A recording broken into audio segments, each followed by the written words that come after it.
This is a tiger, and considered siya sa family ng cats, and also the largest type of cat. Hi everyone! Magandang umaga sa inyo lahat! Kumusta kayo? For today's Dominicanos episode, we're going to talk and discuss about the animal's nervous and chemical control and how it maintains homeostasis or balance. And for today's Dominicanos episode, nag-invite din tayo ng mga animal expert to talk about this topic. Let us all welcome Mr. Yon! Hi everyone, I am the head of the group, and we are from an organization that talk anything about animals. And together with my team, we are going to talk about animals' nervous and chemical control and how it maintains homeostasis or balance. Ayan, thanks Miss Crayon for accepting our invitation. So ano pang hinihintay natin? Let's go! Galing! Change location! But anyways, let's start with our topic.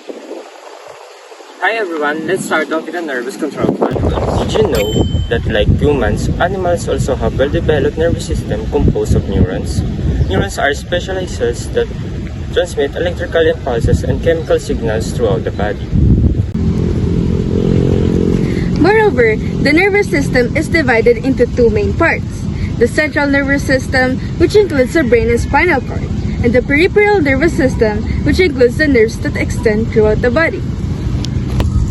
In addition, animal nervous systems enable rapid communication and coordination of bodily functions, including movement, sensation, and response to stimuli. Lastly, neurotransmitters are the chemical messengers used by neurons to transmit signal across synapses, or the junction between neurons, or to target cells such as muscles or glands. Wow naman pala! Parang ngayon ko lang naririnig ang mga yan ah. What about naman po sa animal chemical control? In terms of chemical control naman ng mga animals, hormones are the primary chemical messengers in animals, bodies regulating various psychological processes. Hormonal development is essential for maintaining homeostasis, regulating growth and development, metabolism, reproduction, and response to stress. Hormonal regulation often acts more slowly. The nervous is controlled but has widespread and long-lasting effects on the body. And the endocrine glands such as the pituitary, thyroid, and adrenal glands secrete hormones into the bloodstream, which then travel to target cells or organs where they exert their effects.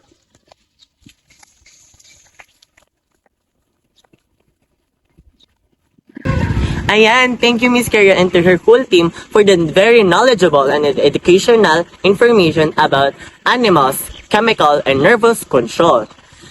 At dyan na nagtatapos ang ating Dominicanos episode for today. Hanggang sa muli, paalam!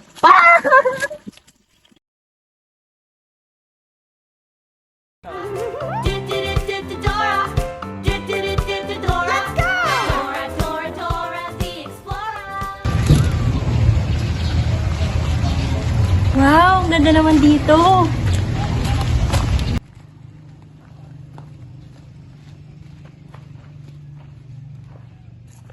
Wow, ang ganda naman ito!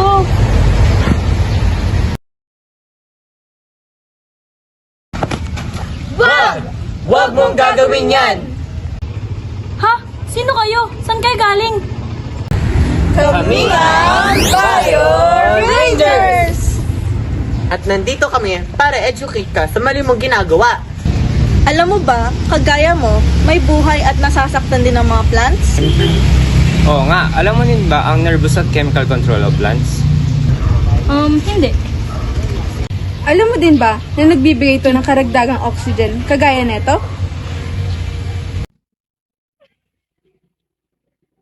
Did you know that plants don't possess nervous system like animals? So they don't have neurons or brains to control their behavior, but they can still sense things in their own way.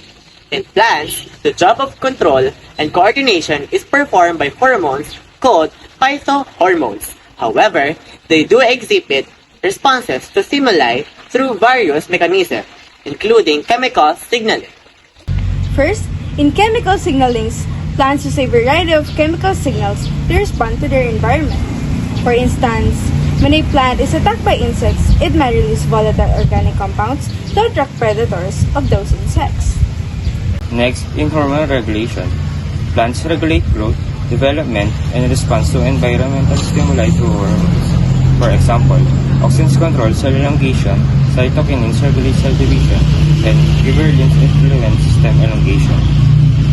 In terms of electrical signaling, while not exactly nervous in nature, some evidence suggests that plants can transmit electrical signals in response to stimuli.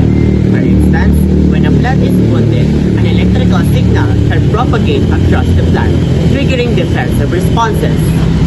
Next is tropisms. Plants exhibit tropic responses where they grow or bend towards or away from stimuli such as light, gravity, or touch. These responses are mediated by the differential distribution of hormones and growth regulators within the plant. This involves the production and distribution of signaling molecules such as salicylic acid throughout the plant and triggering defense responses in unaffected parts. Lastly, plants can develop resistance to pathogens following an initial infection, a phenomenon known as systemic acquired resistance. While these mechanisms don't involve the nervous system, they allow plants to respond and adapt to their environment in associated ways. Oh, alam mo rin to? Ay, sorry, hahaha.